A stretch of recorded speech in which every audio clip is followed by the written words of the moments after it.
Do you need to replace the battery on your Latitude 7440? Well, I'm going to show you how. Also, you can click the top right of the screen to find this part or tools or additional help on our website, including written step-by-step tutorials with detailed images. Now that that's out of the way, let's jump into it. The first thing that you're going to do is loosen the captive screws and then use a plastic scribe to pry apart and remove the bottom base cover. And now disconnect the battery. I recommend sorting out your screws as you take apart your laptop. It'll make it that much easier during reassembly. Next, unscrew and remove the battery. Be advised that the battery shown in this video is a larger 3-cell variant used for this model. If you have the smaller 2-cell version, there will be one additional screw as illustrated here.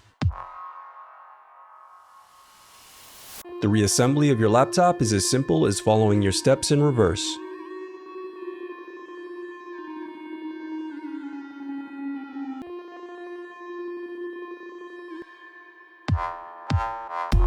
If you still need help, you can visit partspeople.com and view printable DIY instructions to help you along the way. We also have playlists of thousands of Dell tutorials for hundreds of different models, so keep checking back. Thanks for watching.